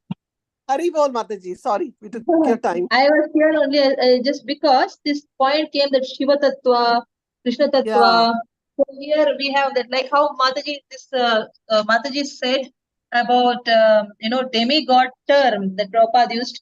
Actually, what is a demigod is like, it's like prime minister and deputy prime minister. God and demigod. It is not like demon. Demi should not be seen as a half of demon, Demon's dem is taken and then God. No, it's not like that. It is like deputy, prime minister and deputy prime minister, like that. So it's like that, God and demigod, or if you are not very comfortable, we can call Shiva as Devata, like that. Yes, he is a demigod, and everyone else is demigod, but it's called also Shiva Tattva, as he rightly said, that Shiva Tattva thing also is there in this book. So I thought of just showing to see. Thank you, Mataji. Learning about Shiva's position. So you see, Shiva is the best of the Vaishnavas. The best of the Vaishnavas. Actually, all details are there here. In Srimad Bhagvatam describes the pastime of Lord Krishna saving Lord Shiva from Vrikasura. See, Lord Krishna had to come to save Shiva from Vrikasura. You can verify in Google. Read the pastime carefully. Then there is a pastime written here. How Lord Krishna delivers Lord Shiva. But Shiva didn't have to deliver Krishna anytime, So, like that, many examples are given. But yes, Shiva's position from scriptural references, So, Shiva is the best of the Vaishnavas. And Shiva, one of the 12 Mahajanas. Shiva sings Rudra Gitam. There is Rudra Sampradaya only starting from Shiva. Shiva is so special. Actually, in Brahma Samhita, it is told if Krishna is like milk, Shiva is like curds. Shiva is not anything inferior. Curd is also called as milk, but in a curdled form. That's all. Curd is also milk in a curdled form. From curd, you cannot get back milk. From milk, you can get anytime curd, like that. So Shiva is the Krishna's little bit changed version. So you can call him also, like how Prabhu said, supreme, but he is a Devata only, because he likes to stay in the position of worshipper of Vishnu, actually. So I'm just looking for that Shiva Tattva thing. It's Shiva Tattva and Shakti Tattva, and here it is. See, Shambhu Tattva. Shambhu Tattva, So Shambhu Tattva, Shiva is an expansion of Lord Krishna, but is subservient to the Lord. Right. Thank you, Mataji. The difference between Krishna and, no problem. Difference between Krishna and Shiva is like the difference between milk and curd. So Shambhu or Shiva cannot be called a Jiva. He's not like us. Brahma is a Jiva. Shiva is not. He is, that's why Prabhuji said he is Supreme Personality of Godhead only in one sense. He is superior to Jiva, but yet partakes for the nature, partakes of the nature of the separated portion of Govinda. He is the controller of Tamoguna, means Durga Devi is separated nature. It's a part of Krishna. He is a husband of Durga Devi. That's why that is the position. See, to control Durga, the Durga Devi Shakti of Krishna is not anything ordinary. So she has to be controlled by Krishna only. So who is controlling Shiva? Shiva is Krishna, but it's like milk and curds. So in that sense, he is controlling, So actually, even when you're doing creation, where's the creation pastime here in this chart? I brought this chart for you. Mahavishnu is sleeping here in the, in this material creation area. He has created his Mahatattva. This is the whole Mahatattva is here. And in this, he is sleeping. And then from his body, so many Brahmandas are coming. And from his eyes, the glance is falling. You can see a patch of light actually falling into every Brahmanda. You see this for this also. There is a light patch that's coming from the eyes. For Right. everything you will see a light patches, means when Vishnu is glancing, that glance itself is Shambhu. Wow. Mhm. So Amazing. Shambhu is a part of creation in that sense. That glance, because see, he's looking at what? He is looking at this Brahmanda. Now, Oh. when he's see here, the glance, it's written here, the glance of, a glance of Mahavishnu's, it's not very clear. That is actually, that is filled with jivas and everything. It's going into the Brahmanda. But that glance is Shambhu, actually. Shambhu Tattva is Lord Shiva. Because Vishnu directly does not combine with Durga Devi. That work is done by Shiva, because he's given husband role. Right. Yeah, Right. directly he's not getting in touch with the material nature. He gets in touch only with the spiritual things like Radharani and others, but not with Durga. So he is sending his own little transformed version, that is Rudra. That is the glance, and that glance, as a glance, he mixes with the material nature and impregnates her with all the jivas that is coming mainly from Mahavishnu. And then he enters into each and every such universe, and one such universe is enlarged here, and that is here, this one universe. And from that, in that universe, this Mahavishnu enters and he sleeps here, and he is now called as in the Garbhoda question, so he's called Garbhodakashaya Vishnu, and he's from navel, one lotus has sprung, and in the lotus top Brahma is born.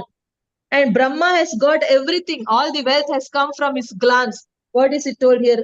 From the glance of Mahavishnu impregnates whatever, jivas and many other things. Everything is coming inside. So all that, whatever has come inside now, plus he himself has come inside and sleeping here to enliven this universe. And now Brahma is told, now you do the creation. So Right. he is doing the Krishna. Now this is all about the material world. Now your question was about Krishna, Rama, how Mahavishnu came from Krishna. That was your question. So that this all details, if you want, actually, essence of Bhagavad Gita. Now it's no more being printed. So now they made it more newer edition, and only 2 parts are there. Now I had 4 parts, but now he has upgraded the books, and only 2 parts are there, and other 2 are yet to be released. And that's available in radheshamdas.com. You can go and you can buy. You'll get all details, whatever questions you are asking, you'll get all details through this book details. But now let me tell you what I have in the chart. So this is a supreme, a board. Actually, you saw here this material world. Now, whoever in the material world, if you want to release from this bondage of material world, what we should do? We should do something that takes us out. And what we should do to go out? Get in touch with something that's not of this material world. Get in touch with something. It's like hold a rope that takes you out of here. What is that rope? That rope is this Hare Krishna, Krishna Krishna, Hare Hare, Hare Rama, Rama Rama, Hare Hare. It's coming from the spiritual world, and it will take us to the spiritual world. But on the way, I'm showing you now the map. This is a Goloka map.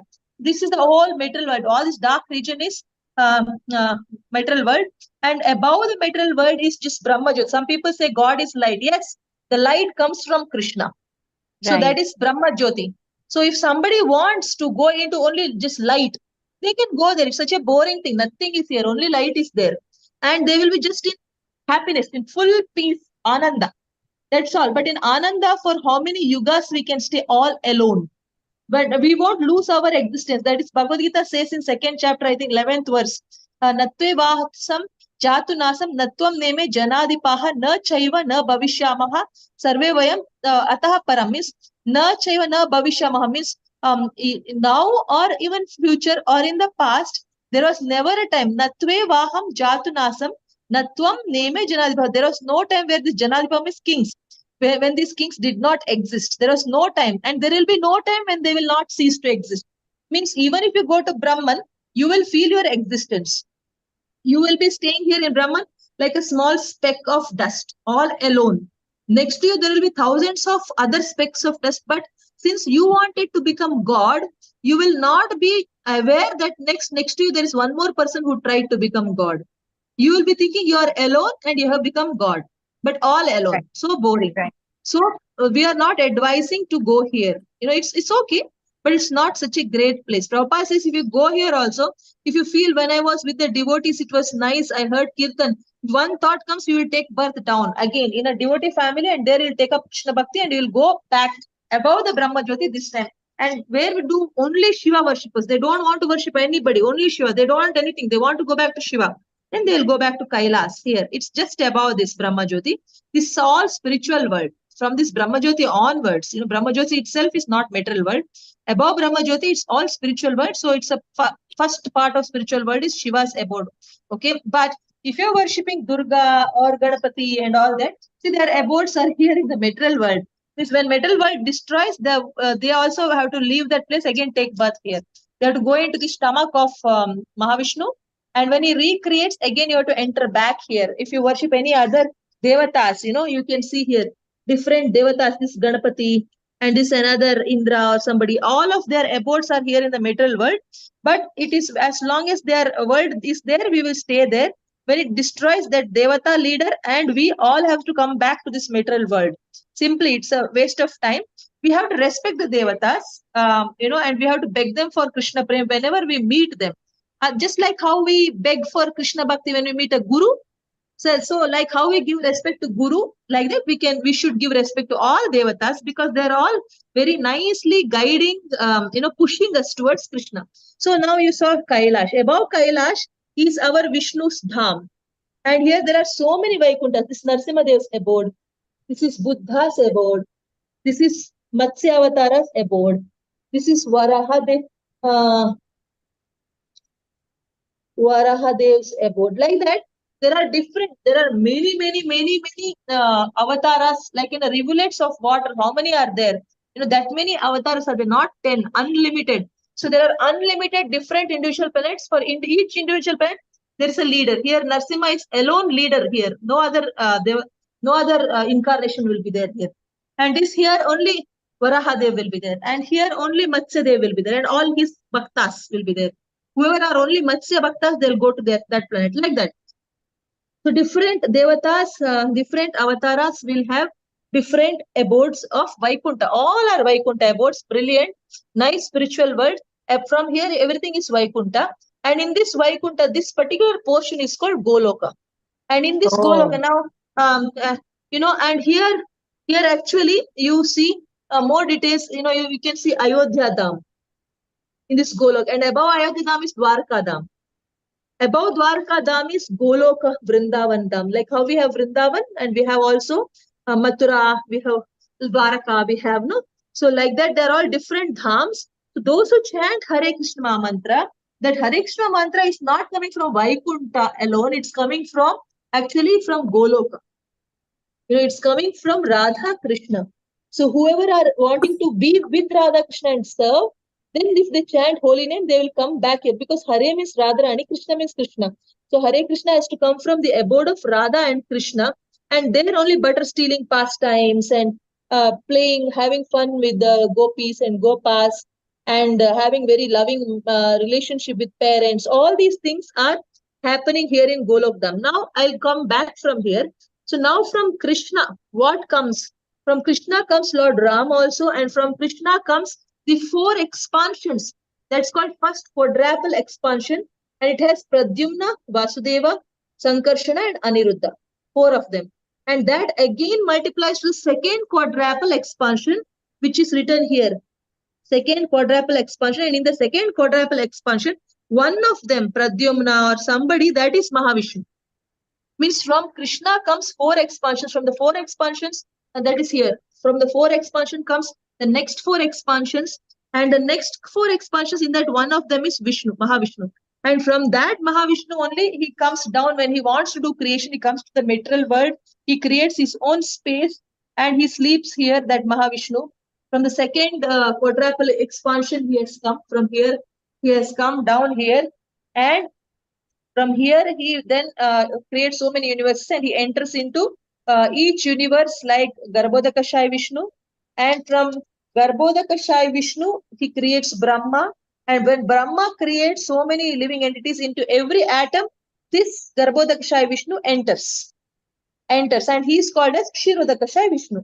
And that's about it, actually. So from Krishna, comes Rama, and from Krishna only comes 4 expansions. From 4 expansions comes next 4 expansion, and in that comes Mahavishnu. That is why there is one Leela where actually in Krishna's time there was a Brahmana, and that Brahmana actually comes and complains to Krishna saying that something is wrong with you. My children are dying. What is wrong? Yeah, I think with Arjuna says. Arjuna gets worried, and Krishna also was there. Something I don't remember the exact details. I may be little committing small mistakes, but the core summary and the essence is not wrong. And so he says, somehow all my children are dying. So he says, no, next time let me see how they will die. I will also stand and see. Arjuna says, and then when his wife gives birth, suddenly that baby gets vanished. Actually, vanished means dead or something like that.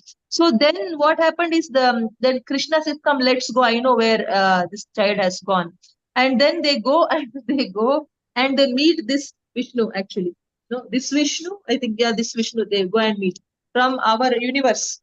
From our universe, they go, Krishna takes Arjuna and he go to meet Vishnu. Vishnu immediately smiles big, and then he says, yes, I took all the children because Krishna, you have come down all the way from there. And I don't meet when I'm here, I don't meet you actually, So now that I have come here and you have also come here, I wanted to see you in person. That is why I took all the babies. I knew you will come to take. Please take all the babies. He returns. Brahmana was surprised. So Vishnu wanted to take darshan of Krishna, just like all devatas would come from top and drop flowers on Krishna. So like that, even Vishnu wanted to take darshan of Krishna. So that proves that Vishnu is a part and parcel of Krishna. Actually, means he is avatar Vishnu Tattva, but he's again not fully Krishna. He's from Krishna. He's an expansion like that. Like me and my child. Maybe my child is very much like my child, and other students may be like students. Child may be my child, but again, we are different. We are same. If I leave the planet, then they say, oh, that Mataji's daughter, we are getting Mataji's daughter. There will be some value, but he and I are different. Like that, Krishna and Vishnu, they're same because from Krishna only they come, and from Krishna only we also come. We are separated part and parcel. We also come from Krishna, but we are jivas. But Vishnu and Krishna are Vishnu only. They're all Vishnu Tattva. So this much only I can explain to you, dear Mataji. I do not know how much. No, how much thank you you understand. very much, Mataji. That is so beautiful.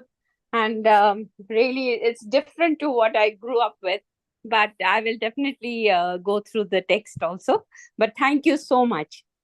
Because we heard, we were raised like Vishnu is, Narayan is Krishna, Rama, and Shiva is different and things like that. Anyway, thank you very much, Mataji. I don't want to No, it's not only you, Mataji. All of us, same story.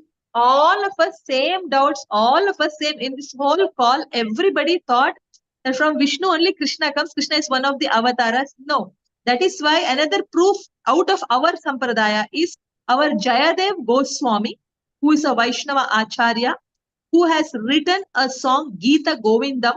And in that there is Varaha Rupa, Vamana Rupa, Narahari Rupa. We sing Narsimha Arati, no? In that Narsimha that comes, no? Narahari Rupa, Jayadagadesha Hare. And that Jayadev has written, Jayadev Goswami has written. And in that he has written, for everybody saying he's come from so and so Rupa, but for Krishna he's saying he's the original who has come down. No. That is one proof. It's not our, see, you can say sometimes not. Suppose if I am from Wipro, I say Wipro only is great. And somebody from Infosys will say Infosys only is great. So someone from ISKCON may say only Krishna is great. But no, he's not from our Gaudiya Sampradaya. Jayadev Goswami is in Puri. He is Jagannath Bhakta and he is a bona fide Vaishnava Acharya. He has seen Krishna. Krishna would show the video of his Leelas and he would write it down. There's a pastime like that. And that person, Jayadev Goswami, has written Krishna. Oh, he is original. That is one proof. And second proof is our Bhagvatam. Bhagvatam in first canto, third chapter, I think it's verse number 28. It is 28 only. 1.3.28. It says that Krishnastu Bhagavan Swayam Etecha Amsha Kalaha Pumsa Krishnastu means there are so many Amsha avatars, Kala avatars, portions of the Lord and plenary portions of the Lord, portions of the Lord.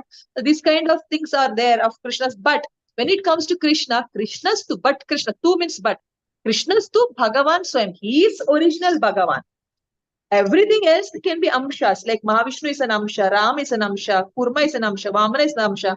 But Krishna is the origin. Krishnastu Bhagavan Swayam.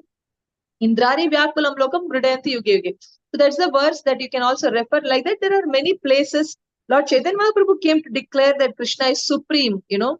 Yare dako tare kaho Krishna Upadesh. He did not say Ram Upadesh or Vishnu Upadesh or anything. And Brahma Samhita, Brahma is declaring that, what is that? Anadir Adir Govinda Sarva Karana Karanam. That is Ishwaraha. Ishwaraha Parama Krishna. Among the Ishwaras, supreme is Krishna. He didn't say supreme is Vishnu. Ishwaraha Parama Vishnu, he did not say. When Brahma is saying, then what are our parents who taught us Vishnu is supreme? Now, whom should we believe? We should believe Brahma or our parents. The surprising thing is, it's not only your parents, it's my parents. It is Partha Prabhu's parents. It is our Rupinipada Mataji's parents. It is every devotee's parents. All told Vishnu is supreme. Only Brahma is saying that Krishna is supreme. Bhagavatam is saying Krishna is supreme. Brahma is saying Krishna is supreme. Jayadeva Goswami is saying Krishna is supreme. So now, now we have to give up our attachment to believing what was just carried forward. Why this Krishna is supreme came is because during Krishna's time, Krishna did not declare his God, so everybody worshipped Vishnu. During Rama's time, everybody worshipped Vishnu. So that Vishnu became supreme at those times, and our parents are saying Vishnu is supreme. But if you go by Shastras, clearly if you want to study, then we get to know that the most supreme is most loving, and so he comes down as Krishna just to make people get attracted towards him so that they can go back to him. And therefore, actually the most compassionate Krishna is actually supreme because all Shastras declare that. And Krishna in Bhagavad Gita also declares that. I am, Aham Adirhi Devanam. In 10th chapter or something like that, he says, Arjuna says that Asita Devala Vyasa, you can write Asita Devala Vyasa in Bhagavad Gita, you'll get that verse. That Arjuna gets so shocked after seeing Vishnu Rupa, and then he says, or before seeing Vishnu Rupa, she gets shocked that, oh, you are supreme. And then he says, not only I, Asita, Devala, Vyasa, all are saying that you are supreme. He becomes excited. My friend, my best friend is supreme personality of Godhead. Like that, So, Bhagavad Gita is having many verses as proof where Krishna only declares that I am the origin of everything. Everything means I am the origin of Vishnu also. Like that. I am the origin of Shiva also. Like that, So, if we understand all these things carefully, if we scrutinizingly study with the help of a devotee, then it will be fully clear, and based on that, this particular Goloka map, which I just now showed to you, which just now I showed, this particular map, map is saying, and then this particular book, this book now is getting renewed, renovated, and you get it actually, if you write Bhagavad Gita Essence, then you will get somewhat similar title, but only 2 parts are there. And the 2 parts, if you will just buy, and if you will go through, you will get so much more details that all your doubts will be gone. Yes, we have all the respect for our parents who told Vishnu is supreme, and thereby at least some, we are not confused. We at least believe in Vishnu. And Vishnu is coming from Krishna only, and it is same. It is like 1 moon, half moon, quarter moon. It's quarter moon or 1 moon, it's all moon only. It's not stars. Right. Vishnu Tattva is one unit, where all Vishnus and Krishna, they're all one Vishnu Tattva. Shiva Tattva is Shambhu Tattva, separate. Vishnu is like milk, Rama is like milk, Krishna is like milk, but Shiva is like curds. Right. And Devatas and we are all not curd also. We are Jiva Tattva. Right. Shambhu Tattva is not Jiva Tattva. So that is the difference. So Shambhu Tattva is, I don't have any other words from using that, higher than Jiva Tattva. Right? Yes. Yeah. Yes. There's no comparison with Jivas, and Shiva's position will never change. Shiva's position will not be given to anybody, and Shiva is one demigod, means one Devata who never became envious of Krishna, never doubted Krishna, never went to fight with Krishna for any reason. Brahma is a Jiva Tattva. He got confused. This is Krishna or not? And he went and stole the calves. And he went and stole the Gopa boys. Brahma did that. Indra got a doubt. He sent rains. Shiva never did it. Shiva always worshipped. And in all the Krishna's dhams, Shiva is sitting as bodyguard for the dham. And if you really want to see the dham, first you take blessing from Lord Shiva, who's a Parama Vaishnava, and he's a guru like for us actually. He's one guru for the entire Sampradaya. Vaishnava Sampradaya's guru is Rudra. There is Rudra Sampradaya, So he's a big Vaishnava, top class Vaishnava, the supreme Vaishnava to whom we must bow down humbly, and we should beg him, please, bless us so that the dham may be revealed to us. And may we do nice devotional service to Krishna. And Shiva is so easy to be pleased. He's easy to be angered, but devotees don't anger him. Devotees very easily please him, even without intention of pleasing him. Shiva gets pleased by their devotion to Krishna. But if we will beg Shiva when we enter the dham, we go to Gopeshwar Mahadev temple or something like that will be there in Vrindavan and in all other places, in Mayapur dham, everywhere Shiva's place will be there. There you can first go beg him for blessings to get proper darshan of the dham, and then he very mercifully blesses us. Because he is a Vaishnava, just like all devotees love devotees. Shiva being a top class devotee, he will obviously love devotees. So he is most merciful to devotees of Krishna. In that case, you will see in 4th canto, where Shiva will go and guide the Prachetas how to get Vishnu. He'll tell, I will teach you how to get Vishnu, because for me, more than my devotees of Vishnu are more dear. He says that in 4th canto, and I'm yet to learn that. Now our syllabus for that has started, and in this term we will be learning that. But I have read it before, and I am telling it to you now. So thank you, So Mataji. Shiva is like that. Yes, you are most welcome. With this, Mataji, now the love time to is have you more often in our classes. Thank you very much. I am already coming twice. I was thinking, will it reduce or it's okay now? They are very nice people. They have given me so much Krishna Bhakti, so much opportunity to serve. So now I just accept that 2 class, not more. Twice a month. That also I'm postponing because of my exams. I was thinking I have once in 2-3 months exam. No, I just checked the date. One exam was April 25th, another exam was in May 21st, Then when there is exam 2 weeks, I don't do any class. So Papa, I keep telling them that to please postpone my class. And they will nicely postpone my class. So I will come, but when I don't have exams, and Right. 2 times a month is my quota, but sometimes now I am not able to do that because of exams, because of Bhagavatam exams. I want to finish off Oh. Bhagavatam, then I will be free. So where are you based, Mataji? Bangalore, India, Oh, Karnataka. okay. Thank you, Mataji. Yes, you're welcome. It's actually getting dark, here. For you it is morning, and for us it is becoming night. Yeah. That's it. I Mataji, think now Haribol. that- Huh? Do you can you please tell the book, the name of the book that you have, that you were Yeah, just I'll showing? show you. That book, you'll not get it like that now easily. You should go to www.radheshamdas.com and you just type this title. See? Camera is not turning us. I'm touching it, it's still not doing its work. Because of the screen guard in the mobile. This one. Essence of Bhagavad Gita. You now don't have course 3, course 4, it's still under construction. Prabhuji is still editing it. But again, they have modified. Why? Because the youth now are having too many questions. So he has added those questions and removed the questions that are not being asked. And he has compiled the same book, Essence of Bhagavad Gita series. And only 2 volumes have come now in the new version, and that will be more effective version. So you please go to www.radheshamdas.com and buy those books. It costs some 450 rupees or something for 2 books. Rupees, which means for you in dollars it will be cheaper, but maybe courier charges will be more.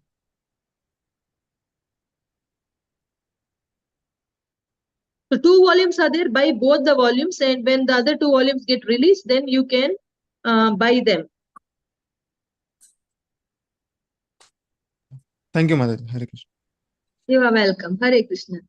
So can we end the class now? Yes, Mataji. Yes, we'll do Vanchakalpatarubhyascha because time is up. Hare Krishna, Mataji, Dandavat Pranam. Thank you so much for this wonderful, wonderful class and question answer session. We really miss you from long time, and please come again, like Geeta Mataji said, more. So thank you, Hari Bol Mataji. All glories to all our teachers. Thank you so much. Yes, when I don't have exam, I will not cancel the class. I will not postpone. Only during exams, I will postpone if I'm not up to date. So I am trying to be more ahead of the teacher. We thought now if we are ahead of teacher and I don't have to cancel any class, even on the week of exam, I will be able to take class also if I'm well organized. But if I am not, then I will be postponing. I hope by the time Bhagavatam course will end, at least by that time or much before, if you all bless me, then if I'm more organized, if I save my time and finish off the exam preparations fast, then I will not be able to miss the opportunity to serve you, because for you, I am not spending much time for preparing. For you, the time that I'm spending is the class hours. What happens when the exam comes is, for me, every day's class hours also is my study hour. It becomes like that. If I use the time so much judiciously from the beginning, then during exams, I don't have to postpone your class. So I need all your blessings so that I may be well organized, well prepared, so that I will not postpone your classes. Please bless me like that. That will be a great, merciful gift for me. Yes, Hare Mataji, Krishna. we will pray for you. We cannot bless you, but we will pray for you that you can prepare more and come to our class. And it's so inspiring, Mataji. You are doing job also, and still you are doing this. So thank you so much. We will follow your. It's so very inspiring to follow your footsteps, Mataji.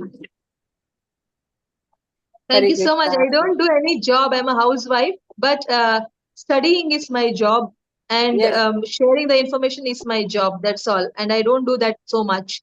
Like how others go out and work, I don't. But still, the time is not enough, because now I started learning harmonium also. So that I can sing proper kirtans. So that may take some time. So we will see. I will try my best to not postpone your classes if I'm well organized for this exam onwards. Let's see how it goes. In 1 month, there may be an exam. In 1 month from now. Yes, Don't Mataji. know. Yeah. Thank you so much, Mataji. Hare Krishna. Let's pay obeisance to all the Vaishnavas. Panchakalpataruvasya kripa sindhuvasya patitanam pavanebhyo Koti Vaishnavi ki jai, Hare Mataji Shri Shri Prabhupada ki jai, Hare Krishna. Hare Krishna, Mataji. Yes. Hare Thank you, Mataji. I really like the explanation of the chart. Very eye-opening. Thank you. Hare Krishna. Amrut Madhavi Mataji ki jai. Jai. Jai. All glories to Sri Guru and Gauranga. Hare Krishna. Hare